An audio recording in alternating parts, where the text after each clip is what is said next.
बिस्मिल्लाहिर्रहमानिर्रहीम।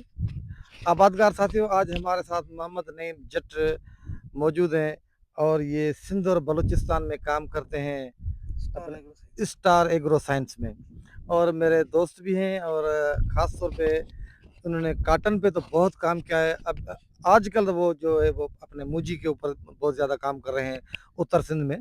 बाकी कॉटन के ये लवर भी हैं और कॉटन के बारे में बहुत जानते हैं, तो इनसे आज हम पूछेंगे कि सर जो ये क्लाइमेट चेंज हुआ है इसकी वजह से 1 हफ्ता पहले बहुत गर्मी थी जिसकी वजह से बड़ी शेडिंग हुई है कॉटन में। आप इसके बारे में क्या कहेंगे? बिस्मिल्लाहिर्रहमानिर्रहीम। तारुफ तो मोहम्मद खान ने करवा दिया, लेकिन मोहम्मद नईम नाम है मेरा। एमएससी एग्रीकल्चर मैंने टंडो जाम से की है और तो 26-27 साल हो गए फील्ड में काम करते हुए। तो मैं स्टार एग्रो साइंस में as a sales manager south Sindh and Balochistan काम कर रहा हूँ। तो आज विजिट हुआ तो हमें जो बात है, जो क्लाइमेट चेंज हर बंदा सुन रहा है, जिम्मेदार काफ़ी परेशान भी हैं। तो देखें, ये जो feel like 52, feel like 56 temperature चला, फील लाइक 51 टेम्परेचर चला, तो ये कॉटन का टेम्परेचर नहीं है। इसमें जो उनकी पोलिनेशन है, ये बड़े बहुत ज्यादा मुतासर होती है मोहम्मद खान साहब। जी, जी। और उसके वजह से आप ये देखिए कितने घर खाली हो गए हैं। घर क्या, ये देखिए सर पौधा, हाँ, ये दिखाए कैमरा में, तो सारे सूख गए ये। हाँ। तो तो ये ये हालत ये है। ये जो होता है, देखिए रात का टेम्परेचर 25-30 से ऊपर जाता है तो ये गुलबाटी ऊपर सूख जाती है। हाँ। वो गिरती नहीं है, लेकिन ऊपर सूखी हुई होती है। ये पोलिनेशन का मसला है। और इसी तरीके से अगर 45-50 टेम्परेचर चलता है तो उसकी शेडिंग होती है। तो ये दोनों प्रॉब्लम हमारे साथ बहुत ज़्यादा चले, लेकिन इसमें आप लोगों को परेशान होने की ज़रूरत नहीं है। अभी इस वक्त हमारा मौसम बहुत बेहतरीन है।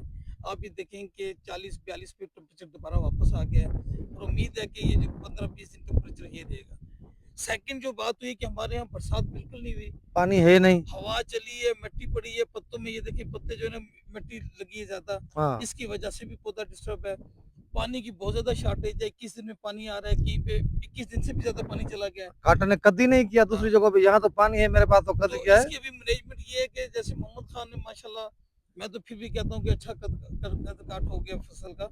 और अभी भी हमने देखे इतनी गर्मी के बावजूद भी 15-20 गोगड़े कई जगह पे हमें नजर आ रहे हैं। और इन्होंने 2-2 मन, 3-3 मन, 4-4 मन गंदम भी, काटन भी निकाली है। अब इसका बेहतरीन है कि इसकी मैनेजमेंट करें। आप इसमें हर 7 दिन के बाद या 10 दिन के बाद बोरान और जिंक का लाजमी स्प्रे करें। मैग्नीशियम सल्फेट किसी को मिलती है तो 500 gram magnesium sulphate, 200 gram zinc sulphate और 500 ml बोरान, इसका 8-8 दिन के वक्फे से आप स्प्रे करें तो इंशाल्लाह ताला बहुत अच्छा रिजल्ट आएगा। और मुझे बड़ी उम्मीद है, जो मौसम चल रहा है इसमें परेशान ना हो, अपनी क्रॉप को मैनेज करें। कहीं से पानी मिलता है पानी दें, खाद का इस्तेमाल कम करें। खास तौर पे यूरिया जो है कई लोग बोरी बोरी दे रहे हैं, गर्म मौसम है। वो सर तो है, लेकिन काफ़ी जगहों पे यानी ऐसा समझें कि सिंध में 70% एरिया पे कॉटन ने कदी नहीं किया, यानी वो तो रुक गई, तो उनको खाद देनी पड़ेगी। खाद में से अमोनियम नाइट्रेट का इस्तेमाल करें। हाँ, अमोनियम नाइट्रेट का। अमोनियम नाइट्रेट का हम भी इस्तेमाल वही कर रहे हैं। दोबारा करें। इसको मतलब यूरिया से, यूरिया की बोरी बोरी प्लीज ना दें। हाँ, उसको अवॉइड करें। शेडिंग ज्यादा होगी। हाँ। मतलब शेडिंग ज्यादा हो जाएगी, गर्म है, उसकी तासीर गर्म है, मौसम बहुत गर्म है। तो फिर यूज करना है तो अमोनियम नाइट्रेट करें। अगर आधी बोरी यूरिया इस्तेमाल करनी है तो उसके साथ आप सल्फर मिक्स करें, ऑर्गेनिक मैटर मिक्स करें, कुछ ना कुछ मिक्स करके फिर दें।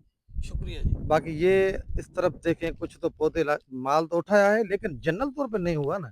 ये देखें। बिल्कुल, मैं ये पहले कह रहा था ना कि हाँ। आपके यहाँ फिर भी 15-15, 20-20 कोबरे नजर आ रहे हैं। हाँ, बाकी कई जगह पे तो शेडिंग बहुत है। क्रॉप पीछे जाएँ रोटेशन आपके है। में, ये देखिए ये पौधा है तो इसके ऊपर कितनी शेडिंग है आपको नज़र आ रही है। यार ये फिर भी बहुत अच्छा है, आप देखिए हाँ, 15 माल 20 तो 15 उठाया है 20 लेकिन मान जो उठाए हैं। लास्ट ईयर वाली पोज़ीशन इस साल नहीं है सर। हाँ, वो नहीं है, वो नहीं है। बड़ी मेहरबानी, थैंक यू।